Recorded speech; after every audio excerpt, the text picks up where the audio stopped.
이게 저희가 미리 준비는 좀 했었는데 광고가 좀 꼬이면서 광고가 나가긴 했었는데 충분히 홍보가 잘 안 된 것 같아요.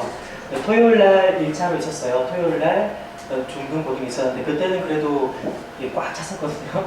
근데 오늘은 좀 많이 미흡한 것 같습니다. 일단 거의 1대1 수준에서 편안하게 아주 중요한 정보들, 꼭 필요한 정보들 전달해 드리도록 하겠습니다. 일단 초등학생 아이들을 두신 부모님께서 오신 거예요. 초등학생들. 그러면 초등학생들 어떠십니까? 키우기 편하세요? 어떠세요? 중학생, 초등학생 둘 다 있잖아요. 어느 쪽이 더 편하십니까? 그러시면 착하니까 이제. 그러면 다음으로 가겠습니다. 일단 잠깐 시어바인 타이밍으로 동영상 하나만 보고 시작할게요.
이게 3분짜리인데 1분으로 압축했고요. 다음에 집에서 한번 추가로 전 세계 엄마들에게 바치는 노래입니다. 한번 들어보시면 마음이 짠해질 거예요.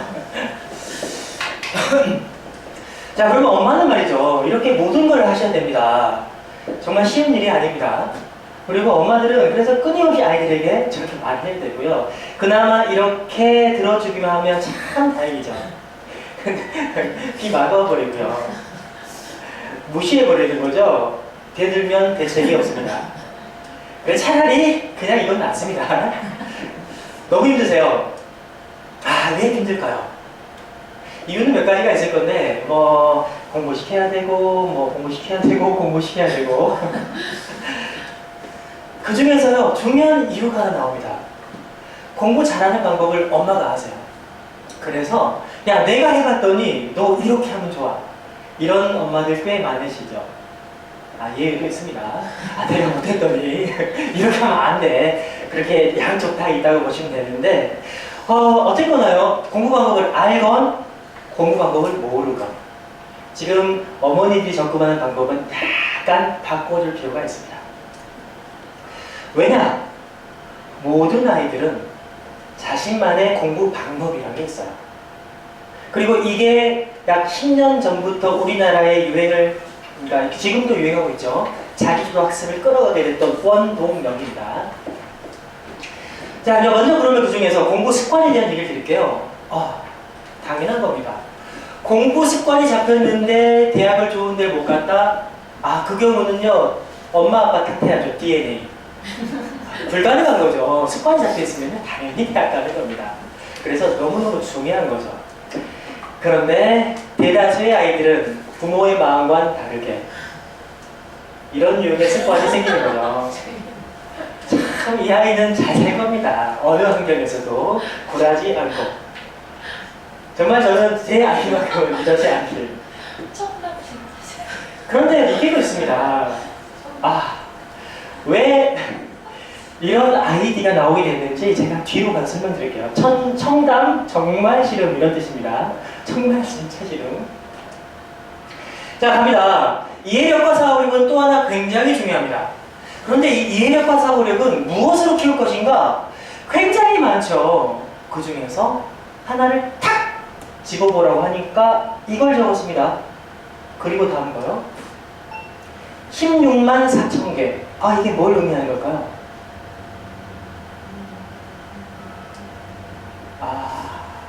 우리나라 단어가 총 16만 개가 있는데 그 중에서 순수 한국어가 7만 4천 개. 한자어가 더 많네요. 한자어가 더 많습니다. 이렇게 많은 한자어 때문에 결국 아이들이요 나중에 가서 자신의 이해력, 사고력을 끌어올리려면 언어 능력 자체가 올라가야 되는데 그 중에 가장 중요한 게 어휘력이에요. 어휘력이 되지 않으면 공부가 안 되는 거죠. 그래서 제가 가끔 물어봅니다. 엄마, 그러니까 아이가 국어 못한다, 영어 못한다, 수학 이해 못한다 하고 상담 오면 맨 처음 물어보는 게 있죠. 책을 많이 안 읽었죠. 그러면 아이 엄마가 가끔 대답합니다. 아니요, 많이 읽었어요. 어렸을 때 그림 동화책 많이 읽었어요. 그건 그냥 만화책입니다. 그렇죠? 만화책에서는 고급 단어가 나올 수가 없어요. 결국 초등 고학년에서 문맥과 드디어 한자어들이 나오는 그쪽 책을 읽지 않았던 경우라면 이쪽은 어렵습니다. 대책이요 딱 한 가지. 일단 초등학교 고학년 때부터 책을 읽을 기회가 없다면 자꾸 집에서 한 하루에 10개 정도씩만 한글, 한자어를 숙지하도록 해주는 것. 영어보다는 훨씬 쉽습니다. 그 정도도 괜찮습니다. 혹시 내 아들, 딸은 해외파다. 여행 일주일 갔다 온 건 해외파 아닙니다. 그거 말고요. 반년 이상 공부하고 온 아이요. 혹시 있으십니까? 다행이군요. 우리 지역은 해외파가 정말 많습니다. 영어 잘해요. 그런데 그 아이들이 대학을 잘 못 갑니다. 왜냐하면 영어만 잘하지 국어, 수학 이해도가 떨어지고요. 심지어 고3 EBS 영어는요. 영어가 아니고요. 이해력이에요. 영어 잘한다고 풀 수 있는 문제가 아닙니다. 그래서 아무 내신 아버님들이 승리하신 겁니다. 자, 그러면 이제부터 지금부터 아까 말씀드렸듯이 공부는 부모님이 하기엔 영향이 한계가 있고요. 아까 말씀드렸듯이 습관도 만들어야 되고 거기다가 습관과 더불어서 아까 이해력, 사고력도 필요한데 이런 부분들을 아울러서 영어에서 어떻게 접목시켜 줄 건가에 대한 말씀을 드릴게요. 영어 교육의 목표입니다. 의사소통 능력이죠. 커뮤니케이티브 컴피런스에서 의사소통 능력이 필요하죠. 그런데 아닌 것 같습니다. 초등학교 영어에서 매번 하는 말입니다. 말만 하면 돼. Speaking, listening, writing 되면 돼 라고 하는데 이거 당황스럽네요. 중학교 올라가자마자 영어 시험 문제의 태반이 문법 문제예요. 그런데 또 고등학교 가자마자 문법 문제는 여전히 어렵지만 독해, 단어 어휘가 더 올라갑니다. 결국 초등학교에서 배웠던 스피킹은 대학 가서 여행 가서 써먹게 되죠. 물론 대학에 갔다는 전제하에서요. 못 써먹게 되는 거예요. 그렇다면 우리는 현재 잘못된 초등교육을 하고 있는 셈이에요. 시험 봐야 된다는 얘기죠. 다시 강조합니다. 초등학교 혹시 어머니 초등학교에서 영어 가르치고 있잖아요. 목표가 어떤 거세요? 스피킹, 그죠? 그 스피킹의 목표는 누가 얘기해 주거나 왜 그런 목표를 세우시게 됐습니까? 아이니까 편하게 접근하려고. 그죠? 편하게 접근하려고. 맞습니다. 근데 여기서 한 가지 잘 중요한 게 대다수의 어머니들이 그렇게 생각하세요. 편하게 접근하고 아이가 영어를 싫어하지 않게 만들기. 그게 중요한 초등학교의 영어 교육 목표죠. 그런데 이게 영어를 그렇게 해서 접근해 줬는데 중학교 가자마자 달라져 버렸어요. 그러면서 그 갭 차이 때문에 영어를 싫어하게 되는 아이들이 상당히 많습니다. 그래서요, 뒤로 가서 얘기하겠지만 아까 청담 실어라고 했죠. 스피킹만을 강조하지 않고 이번에는 보세요. 스피킹만을 강조하지 않고 영어 단어 혹은 독해를 굉장히 강조하는 청담, 정상 혹은 최선이 나오기 시작했죠. 역시 거기서도 심각한 문제가 생깁니다. 이따가 말씀드릴게요. 자, 다시 말씀드리지만 우리나라의 영어는요, 결국 대학까지 하인 거죠. 대학까지 하인 건데 현재 유치원, 초등, 중, 고가 다 따로따로 들고 있어요. 마지막에 결국 고3에서 수능에서 웃는 아이가 어머니가 행복하고 아이가 행복한 거예요. 이렇게 시험으로 구성되어 있죠. 그러면 이렇게 구성되어 있는 시험을 어떻게 하면 잘 볼 수 있을 것인가? Structure Based English라고요. 이제 저희 학원에서 추진하고 있는 영어 컨셉이 되는 겁니다. Structure라고 그러면요, 구조라고 생각하시면 돼요. 즉, 좀 어렵게만 쉽게 말하면 문법, 좀 더 편하게 말하면 문장의 구조. 이 문장의 구조가 독해하면서 곧바로 흡수가 되게 돼요. 그래서 독해하다 보니까 당연히 문장 구조가 됐으니 writing, speaking이 나오고요. writing, speaking이 문장 구조에서 나왔기 때문에 문법 문제가 풀리는 구조예요. 중요한 근저가 되겠고요. 이걸 이제 convergence study라고 명명했는데 convergence라는 건 최근에 많이 나온 단어입니다. 융합이라 해서 핸드폰 안에 TV도 나오고 핸드폰 안에 그죠? 또 뭐가 나오냐면 당연히 전화도 되고 인터넷도 되고요. 마찬가지입니다. 아까 제가 스트럭처를 말씀드렸는데 이 스트럭처 안에서 writing, speaking, 당연히 listening은 되겠고요. 직독 직해를 통해서 영어 고급 영어 독해까지 가능한 구조. 이게 모두 한꺼번에 어우러져야 되는 거죠. 인풋이 없으면 아웃풋이 없는 건 당연합니다. 그렇죠? 공부량이 적으면 당연히 안 되겠죠? 뭐가 안 되는 거냐면 이렇게는 안 되는 거죠. 공부는 이만큼 했습니다. 우리 마음입니다. 일반적으로 공부 이만큼 하고 성적은 이만큼 나오길 기대하는 거죠. 안 되는 거죠. 당연히 인풋이 더 많아야 되는 건 사실입니다. 그런데 인풋은 이렇게 어마어마한데 아웃풋이요? 아웃풋이 예, 곤란한 겁니다. 이게 이를테면 현재 우리 초등 영어 혹은 중등 영어에서의 문제점입니다. 정상, 최선 혹은 아발론 죽었지만 혹은 이런 통남 이런 곳이 이걸 많이 추진해요. 왜 그런지 좀 이따 설명드릴게요. 역시 안 되는 겁니다. 그러면 인풋이 적어도 안 되고 인풋이 잘못되어도 안 되는 거죠. 제대로 된 공부가 필요한 겁니다. 자, 그러면 지금 우리 아이는 어디서 어떻게 공부하고 있는가 한번 지켜볼게요. 아마 1990년대 후반에 혹시 책 좀 봤다 싶으시면 쉽지 않겠네요. 봤다 싶으시면 뭐가 있냐면 영어 공부 절대로 하지 말아라는 책이 있었어요. 혹시 들어보신 분 계십니까? 300, 그때 들어보셨죠? 300만 부가 팔렸습니다. 우리나라 전체 인구가 5천만 명, 그 중에서 할아버지, 노약자, 어린아이 빼고 나면 어른이 한 2,500만 명, 그 중에 300만 분이니까요. 대충 계산해보면 7분 중에 한 분은 읽어봤던 책이에요. 왜 그랬냐면요. 아까 인풋 때문에요. 이분의 책 주장은 딱 한 가지였어요. 그냥 듣기만 하면 외국어가 된다. 그쵸? 어머니 기억하실 거예요. 저도 사서 봤습니다. 그리고 본 다음에 속았구나 생각했죠. 아마 마찬가지는 했을 겁니다. 왜냐면 듣기만 해서 영어가 되는 사람 있어요. 있는데 10명이 한 명도 안 되죠. 다중지능이라는 얘기 잠깐 말씀드릴게요. 인간의 뇌는 사람마다 다르게 개발이 됩니다. 어떤 사람은 수리 논리가 발달이 돼요. 어떤 사람은 저처럼 말을 잘합니다.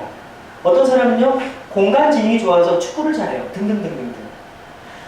그리고 다시 말하면 시청각을 얘기했을 때 귀가 잘 들리는 사람, 눈이 잘 보이는 사람 등등등. 말을 해야 공부되는 사람 다 달라요. 일반적으로는 이 세 가지가 융화돼야 됩니다. 컨버전스. 자꾸 어려운 말을 쓰는군요. 그런데 이건 철저하게 귀가 개발된 사람에게만 쓰일 수 있었던 거죠. 즉 어느 한 사람에게만 일정하게 적용되는 방식은 어느 한 사람에 적용 방식은 도움이 전혀 안 되는 겁니다. 그래서 다시 한점입니다. 공부는요 아이들에 따라서 달라져야 되는 겁니다. 그리고 또 하나 자기만의 방식을 아까 처음에 말씀드렸습니다. 어머니들께서요. 이런 어머니 계세요. 내가 예전에 공부를 시켜봤더니 해봤더니 영어 단어만 영어 문장만 열심히 독해해봤더니 영어가 잘 되더라. 그래서 내가 내 아이들에게 계속 듣게 하고 영어만 읽히게 시켰다. 그랬더니 오늘 이렇게 됐습니다. 라고 얘기하시는 분도 계셨어요.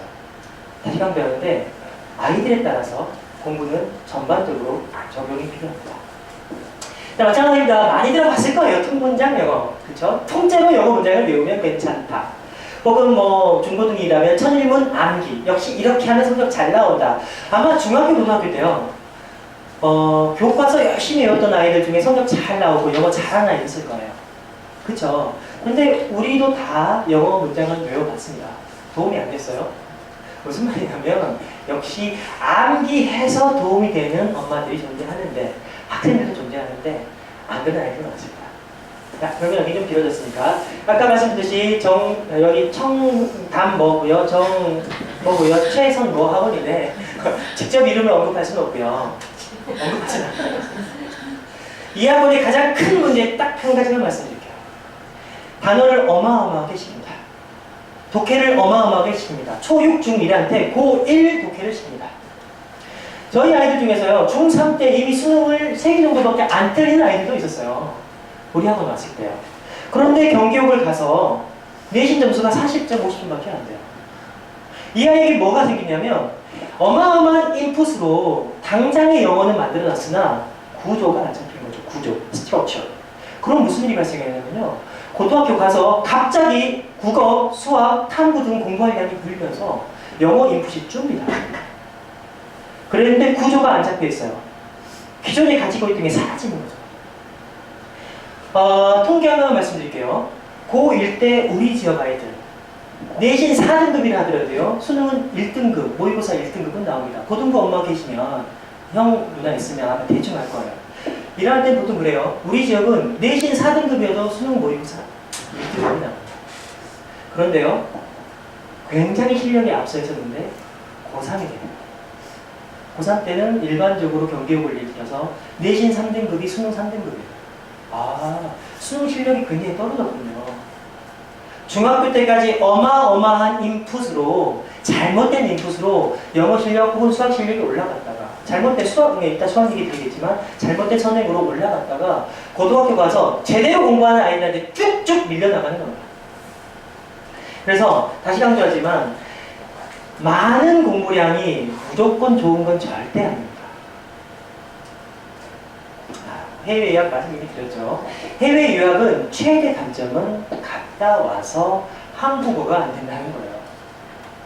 말은 통하죠. 근데 고등학교에 고급 국어, 고급 수학을 이해 못하는 겁니다. 자, 이런 약점이 존재하겠네요. 우리 아이는 이런 환경에 현재 살고 있어요. 바꿔야 됩니다. 서울시의 초등학교 교사가 적어놨던 내용인데요. 다 읽으시니 힘드실 거고, 학교에서 숙제를 하면서 짜증이 가득한 얼굴로, 참 표현이 짜증이 가득한 얼굴로 숙제를 하고 있었던 거죠. 이 아이는 그런데 실력이 높지는 않았습니다. 자, 그러면 지금부터 대책 말씀드릴게요. 일단 첫 번째, 아까 맨 처음에 말씀드렸는데 문장 체계 구축이 굉장히 중요합니다. 이 문장 체계 구축이라고 말은 했지만요, 사실 저게 문법입니다. 그런데요, 그냥 문법은 절대 아닙니다. 이따 가서 말씀드릴게요. 그리고 영어식 표현의 확장. 결국 어느 시점이 되면 이건 단순히 영어 단어를 나열해서 이해하는 게 아니고요. 미국인의 사고방식의 중요한 것들을 내 걸로 가져와야 돼요. 그래서 이 영어식 사고방식을 얼마나 학원에서 가르치는 사람이 이해하고 있나가 중요하죠. 아주 중요한 부분이죠. 마찬가지로 그걸 통해서 아까 말씀드렸듯이 4개 영역으로 확장되고 결국 수능 독해까지 직독직해로 갈 수 있어야 됩니다. 다시 강조드릴게요. 문법이 아니고요. 문장 구조입니다. 오영식, 제가 아직 식사 시간 전인데 잠깐 위로운 말씀 좀 드릴게요. 힘드십니다. 일단 문법을 딱 말씀드리면 관계대명사, 투부정사, 동명사, 현재분사, 그 다음에 쪽에서 과거 분사, 그리고 복합관계대명사, 쫙 수동태, 굉장히 많은 문법료가 나오네요. 소화되기 쉽지 않을 것 같죠. 근데 이런 많은 문법 용어들을 막 던지면서요. 이런 문법 용어들을 던지면서 과연 아이들이 독해를 해낼 수 있을 것인가. 무슨 말이냐면요. 독해가 나왔습니다. 투부정사가 나왔어요. 그러면 현재 우리나라의 문법 방식은 뭐냐면 투부정사? 그렇다면 먼저 명사적 용법, 형용사적 용법, 부사적 용법. 그 중에서 만약에 부사적 용법이라는 목적, 결과, 원인, 이유, 판단, 근거, 장고, 조건 쫙. 우리 세대는 이 세대잖아요. 그런데 지금도 이렇게 가르치는 건 맞습니다. 이래선 독해가 불가능하겠죠. 언제 그걸 생각하겠습니까? 자, 그러면 뒤로 넘어가서 보여드릴게요. 그는 던졌다. 영어입니다. 한국어지만 영어입니다. 자, 한번 대답 한번 해주세요. 그는 던졌다. 질문해 주십시오. 네, 그렇죠. 공부 잘하셨죠? 잘하셨을 것 같아요. 그는 던졌다. 뭘? 그쵸? 그럼 또 갑니다. 나는 가르친다. 질문이요? 뭘? 똑같네요. 그는 서 있다. 질문이요? 그죠. 여기서 뭘 그러시면요. 이제 한국어가 힘들어지시는 거죠. 안 됩니다. 언제, 어디서, 어떻게, 왜 서 있니? 라고 물어봐야 됩니다. 마찬가지죠. 나는 달려. 여기 질문이요? 언제, 어디서, 어떻게 등등이네요. 명확하게 알아듣습니다. 던졌어 뭘? 밑에는요? 언제, 어디서, 어떻게, 왜. 명확하게 알아듣는군요. 미국인의 제1차 사고방식이에요.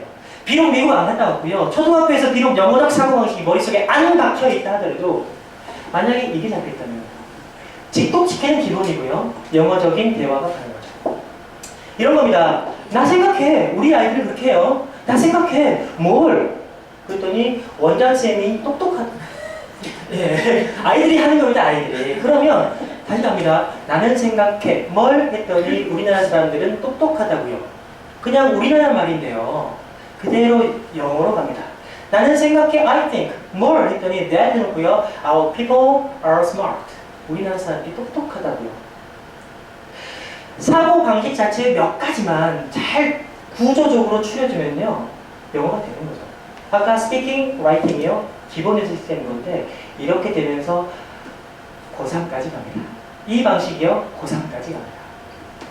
뭘? 이란 질문을 했죠. 이 동사를 어머니들이 아시듯이 타동사라고 부르고요. 이 동사를 뭐라고 부를까요? 그렇죠. 여기 잘하셨군요, 공부. 자동사라고 부릅니다. 자, 이 말씀을 왜 드리냐면요. 고3 아이들 중에 3등급 아래로 떨어진 대다수 아이들이 구분 잘 못해요. 그래서 직독직해를 하는 게 아니라 단어를 다 읽어본 다음에 단어를 가지고 재구성을 합니다. 그걸 넘어가 줘야 되거든요. 자, 그러면 그래서 이제 넘어가 주시면요. 아까 말씀드렸듯이 타동사를 배웠습니다. 이제 우리 학원에서는 타동사를 초반에는 뭘 동사라고 가르쳐요. 타란 말 안 써요. 뭘 동사, 뭘이라는 질문이 필요한 동사. 이 뭘 동사를 배우면요. 목적어를 배우게 돼요. 뭘에 대한 대답. 명사입니다. 그리고 수동태를 배우게 되죠. 왜? 목적어를 앞으로 보내버린 거니까. 명사절을 배우게 되죠. 왜? 뭘에 대한 대답으로 나오는 덩어리는 명사가 되는 거거든요. 분사를 배우게 됩니다. 만약에 뭘에 대한 대답이 필요한데 안 나오면 과거 분사가 되는 거예요. 이 정도면요. 대략 아마 다 영어 잘하셨던 눈빛들이시니까 영어 문법이 50%가 해결된다는 소리를 파악하기 시작할 겁니다. 자, 지금 초등영어예요. 초등영어입니다. 초등영어인데 제가 스피킹을 강조하고 있지 않아요. 라이팅을 강조하고 있지 않습니다. 스피킹이나 라이팅은 자동으로 따라오게 되어 있죠. 자, 먼저 타동사를 아는 것, 즉 뭘이란 질문을 할 수 있는 거예요. The doctor has tried. 의사가요, 시도해봤어요. 뭘? 그랬더니요, the medicines. 약을 말이야. 다 해봤어. 그런데 여기서 하나의 또 다른 구조가 나오죠. 딱 영어 문장 구조에 중요한 것 두 가지가 있어요. 아까 뭘이라는 질문으로 구분하는 거. 또 하나가 명사 뒤에는 무조건 명사를 꾸미는 말이 나와라는 거죠. 그것만 가지고 대답합니다. 자, 다시 한번 의사가요 시도를 해봤어. 뭘 했더니 모든 약들을 시도해봤어요. 명사네요. 그쵸? 명사 뒤 명사 꾸미는 말 걔가 알고 있던 모든 거. 간단하네요. 수능 독해 지문 굉장히 어렵지만요. 수능 독해 지문, 제가 지금 고3 수능을 하니까 혹은 초등학교 교육 때 마찬가지입니다. 이렇게 접근해주는 문법은요. 이거 문법입니다. 다시 강조하지만 굉장히 어렵고 중요한 문법입니다. 그러나 아이들은 문법이 아니죠. 그냥 언어예요. 그냥 해석입니다. 그리고 이게 되면요. 나중에 명사 뒤에 붙었는데 문장 와서 이걸 관계대명사라 불러. 개념이 잡히면 용어가 쉬워져요. 문법을 안 가르치는 것도 아니고 문법 문제를 안 푸는 것도 아닙니다만 독해 속에서 영어의 4대 유형이 다 해결이 되는 거죠. 그래서 타동사를 안다, 문장 구조를 안다, 그리고 표현을 문맥으로서 파악한다, 나머지 쭉 존재하는 것들이요. 그리고 요약한다, summarize, 마찬가지로 그 말로 받는다, speaking까지 쭉 연결되는 구조입니다. 초등학생들한테 이렇게 가르쳤을 때요, 어떤 효과가 있냐면 아이들이 말을 굉장히 편하게 합니다. 머릿속에서 외웠던 말을 하는 것이 아니라 사고 방식 자체가 일정하게 영어식 사고를 쓸 수 있게 되는 거예요. 다시 한번 강조할게요. 문법적 구조, 그리고 어저스먼트에서 리딩에 적용하는 과정, 그 다음에 CBT, 피드백, 굉장히 중요하죠. 피드백이 빠져있는 상태에서는 실력은 오를 수가 없습니다. 그런 다음에 summarized, speaking과 writing. 결론, 모든 영역은 서로 연결되어 있습니다. 컨버전스로서. 그래서 컨버전스 프로그램에서 이게 프로그램이 굉장히 중요한 형태를 띠게 되는 거죠. 초등영어임에도 불구하고요, 구조를 굉장히 중요하게 생각할 수 있는 학원, 다시 강조하지만 이날엔 거의 없습니다.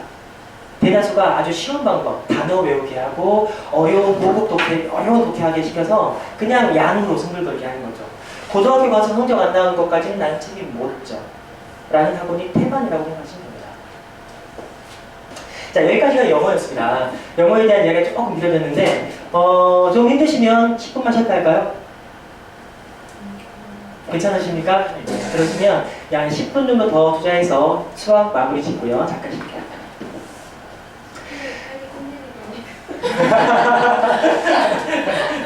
원래 그런 게 있어요. 강사들은 어떤 특징이 있냐면 말이 나오기 시작하면 본인은 지루한지 몰라요. 앉아있는 사람들은 끔찍하지만 지난 빨리 가겠습니다. 일단 수학, 공간, 지각력, 구성, 파악력, 수연상, 기억력, 사고력. 이렇게 나온 순간 이건 한국어지만 한국어가 아닙니다. 그러네요. 말을 좀 바꿀게요. 수학적인 감각이 올라가야 되죠. 그리고 연산 속도가 올라가야 됩니다. 실수가 줄어야 되죠. 어머니들 손 한번 들어주시겠어요? 시험 보고 왔습니다, 아이가. 그런데 엄마, 나 또 실수 3개 했어. 경험이 없으시군요. 다 잘하는군요. 실수가 실력이에요. 그러면 이제 이런 것들을 어떻게 잡아줘야 될 거냐에 대한 설명 좀 드릴게요. 일단 먼저 공부의 기본이죠. 분석해야 되죠. 특히 수학은 분석이 굉장히 중요합니다. 아이가 틀린 이유요. 너는 손 연습이 부족해. 너는 연산이 안 됐구나. 초등학교 검정 보시니? 이렇게 물어봐야 되는 거죠. 혹은요, 그래도 손 연습 등등등 분석을 하고요. 거기에 맞춰서 솔루션으로서 수업을 해야 됩니다. 그리고요, 그런 다음에 그걸 극복해내는 클리닉 1대1 피드백까지가 포함되어야 되는 거죠. 그 과정이 이제 진단 테스트로서 정리가 될 거고요. 그 다음에 단계별로 당연히 수업을 진행해야 되죠. 그 과정 속에서 교사와의 1대1 피드백 굉장히 중요합니다. 이따가 여기에 무한노트가 들어가게 될 거예요. 이 무한노트라는 개념 잠깐 말씀드릴게요. 아이들은 틀린 문제 또 틀립니다. 개념을 떠나서 일단 틀린 문제 또 틀립니다. 그런데 한번 풀었던 문제에 대해서 아이들은 또 푸는 거 굉장히 싫어해요. 공부 잘하는 비결은요, 틀린 거 다시 한번 풀어서 내 걸로 만들죠. 근데 그게 관리도 짜증나고 힘들고 학생들도 힘들기 때문에 상호 간에 합의하에 안 합니다. 학원과 학생이 굉장히 편리한 방법을 쓰죠. 안 하게 돼 있어요. 해야 됩니다. 그걸 무한노트로서 정리한 겁니다. 어떻게 하는 거냐면 책에는 전혀 손을 대지 않습니다. 첫 번째 문제 풀 때 노트에 풀고요. 노트 정리를 하게 되고요. 틀린 건 책에 표시만 하고요. 다음 시간에 오자마자 틀렸던 것만 모아서 무한노트 2에다가 문제로 테스트를 합니다. 또 틀리겠죠. 보통은 반쯤 틀려요, 아이들이. 우리 아이는 아닐 것 같겠지만 맞습니다. 통계적으로 나왔어요. 그러면 다시 또 틀린 거 표시해 놓습니다. 2주 후에 세 번째 문제를 풉니다. 틀린 것만 모아서요. 적어도 3-4번에 걸쳐서 아이들이 문제를 푸는 과정이 그런 거죠. 아이들은 본인의 약점을 명확하게 확인하게 되고요. 적어도 내신 때 혹은 고3이라면 수능 때 내가 봐야 될 첫 번째 수학 문제가 무엇인지를 알게 되는 거죠. 3번 틀린 문제요. 답은 명확하게 나온 거예요. 그래서 그렇게요. 이렇게 해서 손짓가 되겠고요. 일단 보시면 이렇게 갑니다. 참 잘 갈 것 같죠? 그래서 이제 이렇게 진행될 거고요. 자, 무한노트 다시 강조합니다. 아이들은 틀린 문제 또 틀립니다. 그리고요, 실수가 계속해서 반복되는 거죠.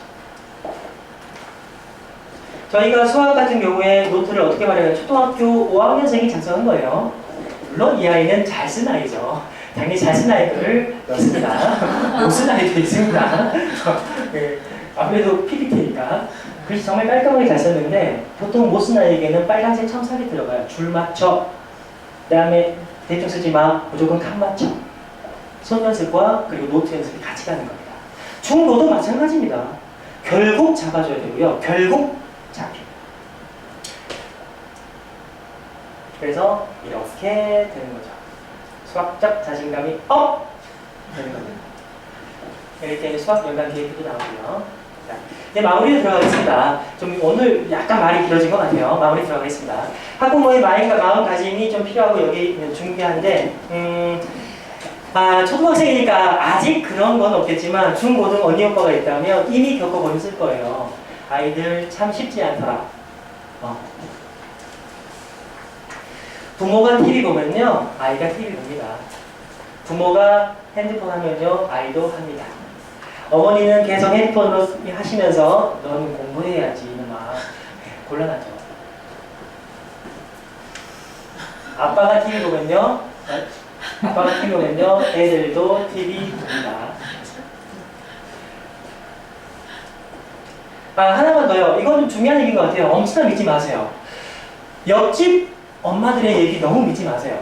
옆집 엄마는요, 절대 전문가일 수가 없어요. 그래서 특히 중고로 넘어가면서 이를테면 논술, 막 이런 거, 논술로 대학 간다, 이런 말들이요. 이런 말들은 다 전문가가 얘기하지 않는 이상은 다 비전문가 이렇게 되는 겁니다. 믿지 마시고 따르지 마시고요. 옆집 말은 옆집 엄마의 말일 뿐이에요. 자녀는 부모가 믿는 만큼 따라와 줄 겁니다. 제가 보기에 여기 엄마들 다 자녀들을 잘 믿어주시는 것 같아요. 그죠? 잘 믿어주시면 됩니다. 어떤 난관이 있어도요, 믿어주면요, 건너갈 수 있습니다. 어머니들께서 오른손을 잡아주세요. 그럼 제가 왼손.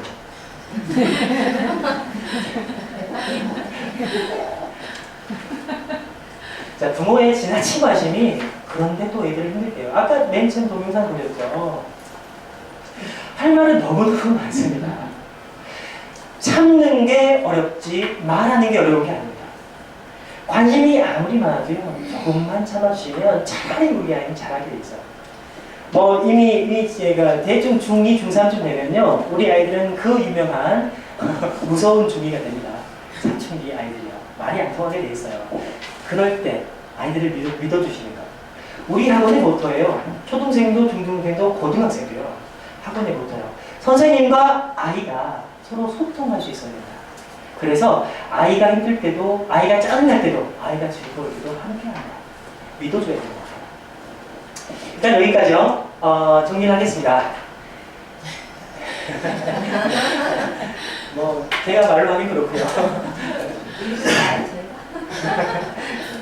네, 오늘 감사드리고요. 일단은 2부 순서는 따로 없고요. 잠깐 쉬었다가 혹시 궁금한 사항이나 시간표나 시간표, 특히 시간표나 이런 거요. 궁금한 거 있으시면 물어보시고 정리하시고 끝내도록 하겠습니다. 일단 1부 순서 마치겠습니다. 수고하셨습니다.